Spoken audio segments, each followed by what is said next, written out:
Kita ke informasi lain pemirsa, Kejaksaan Agung menetapkan 4 orang sebagai tersangka kasus korupsi pengadaan laptop berbasis Chromebook dalam program digitalisasi pendidikan Kemendikbudristek periode 2019 hingga 2022. Kejaksaan Agung resmi menetapkan 4 tersangka dalam kasus korupsi pengadaan laptop Chromebook di lingkungan Kemendikbudristek.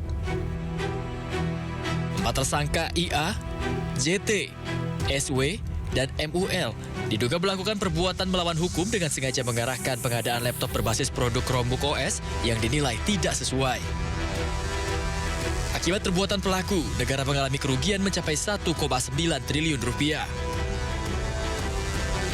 Pelaksanaan pengadaan tersebut, SW selaku Direktur Sekolah Dasar, Direktorat Jenderal Pendidikan Anak Usia Dini, Pendidikan Dasar, dan Pendidikan Menengah pada tahun 2020 sampai dengan tahun 2021, sekaligus sebagai kuasa pengguna anggaran di lingkungan Direktorat Sekolah Dasar tahun 2020 sampai dengan 2021, bersama-sama dengan MUL selaku Direktur SMP, kemudian JT selaku Staf Khusus Menteri dan IBAM selaku konsultan teknologi di Kemendikbudristek telah melakukan perbuatan melawan hukum,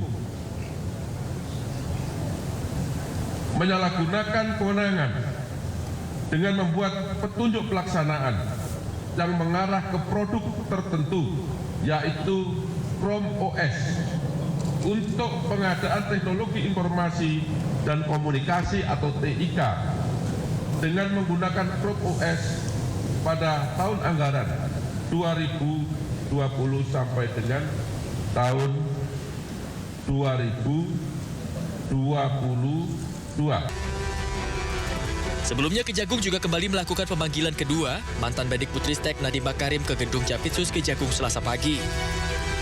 Seusai diperiksa selama 9 jam, Nadiem hanya sedikit berbicara kepada awak media. Dari Jakarta, Bagus Prasetya, Aulia Ramadan, A-News melaporkan. Pemirsa, sebelumnya mantan Mendikbudristek Nadiem Makarim telah selesai diperiksa Kejaksaan Agung sebagai saksi kasus dugaan korupsi pengadaan laptop dengan anggaran 9,9 triliun rupiah. Nadiem menjalani pemeriksaan selama 9 jam.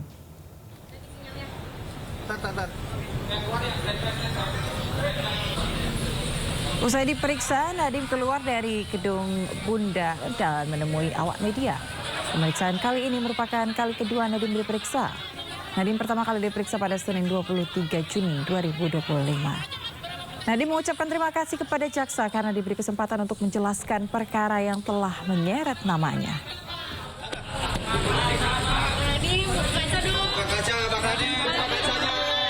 Assalamualaikum warahmatullahi wabarakatuh. Saya baru saja selesai panggilan kedua saya. Dan saya ingin berterima kasih sebesar-besarnya kepada pihak kejaksaan karena memberikan saya kesempatan untuk memberikan penerangan terhadap kasus ini. Terima kasih sekali lagi untuk teman-teman media. Izinkan saya kembali ke keluarga saya. Terima kasih. Sementara itu pemirsa, pihak Gotoh merespons kasus dugaan korupsi pengadaan laptop yang menyeret Nadiem Makarim sebagai saksi. Ya, pihak Gotoh menyatakan Nadiem sudah tidak terlibat dalam operasional dan manajemen perseroan sejak 2019 pemirsa. Dan Gotoh tidak terlibat dalam pengadaan laptop yang kini tengah diselidiki. Baik, menanggapi pertanyaan dari media terkait kasus dugaan korupsi pengadaan Chromebook di Kementerian Pendidikan, Kebudayaan, Riset dan Teknologi atau Kemendikbudristek, kami dari Gotoh tentunya menghormati proses hukum yang sedang berjalan sebagai bagian dari upaya kami untuk mendukung penegakan hukum di Indonesia. Dan tentu kami Gotoh bersikap kooperatif dan mengikuti arahan dari pihak yang berwenang. Dan dapat kami informasikan pula bahwa Saudara Nadiem Makarim sudah tidak menjadi pejabat eksekutif maupun karyawan di PT Aplikasi Karya Anak Bangsa atau yang dikenal saat itu sebagai Gojek di mana sejak Oktober 2019 yang bersangkutan telah mengundurkan diri dari posisinya sebagai Presiden Komisaris dan sama sekali tidak terlibat dalam operasional maupun manajemen dari perseroan. Dan selama masa jabatan beliau sebagai Menteri Pendidikan, Kebudayaan, Riset, dan Teknologi, memang perseroan tidak memiliki keterlibatan atau hubungan apapun dengan tugas beliau sebagai menteri, termasuk terkait dengan pengadaan yang saat ini sedang diselidiki. Pemirsa, sebelumnya Kejaksaan Agung telah mencegah Nadiem Makarim ke luar negeri. Kejaksaan Agung juga telah menggeledah kantor Gotoh yang didirikan oleh Nadiem Makarim.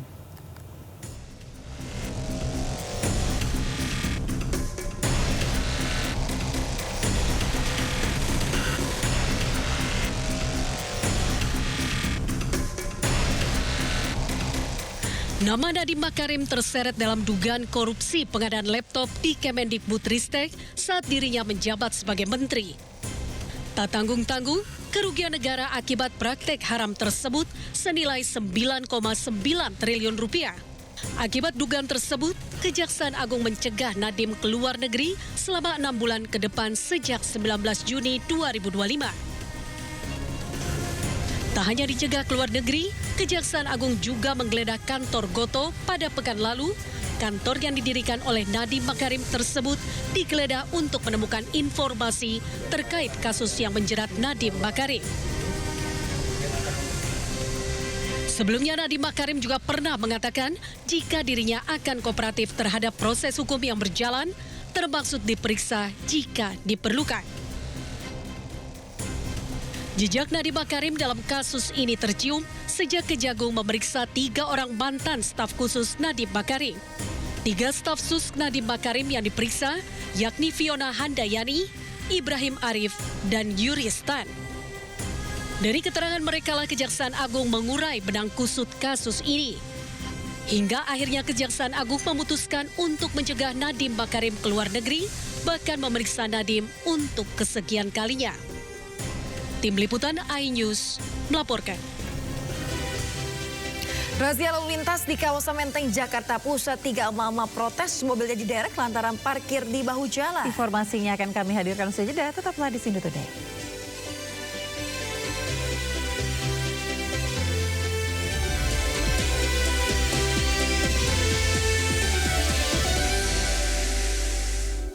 Pemirsa, Presiden Prabowo bertolak kembali ke tanah air usai lawatan ke Prancis. Ya, selain pertemuan bilateral dan makan malam, Presiden Prabowo juga menghadiri perayaan Hari Kemerdekaan Prancis Bastille Day 14 Juli lalu.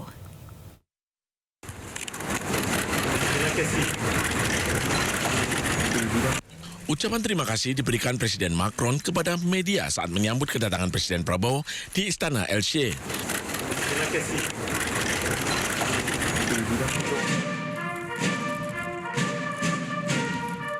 Begitu tiba, Presiden Prabowo menyusuri barisan pasukan kehormatan yang berjajar rapi.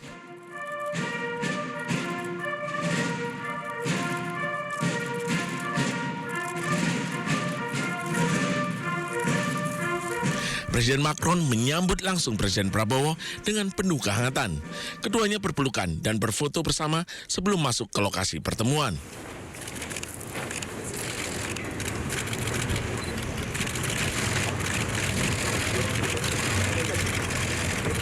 Pertemuan keduanya dilakukan di ruang jamuan. Keduanya berbincang mengenai berbagai isu strategis bagi kedua negara maupun global. Jamuan makan malam sebagai simbol komitmen dan persahabatan kedua bangsa.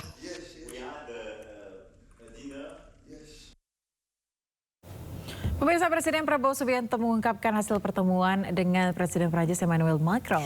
Banyak isu strategis dibahas termasuk kerjasama bilateral Indonesia-Prancis. Dan pernyataan ini disampaikan Presiden Prabowo saat akan menaiki pesawat kepresidenan untuk kembali ke tanah air.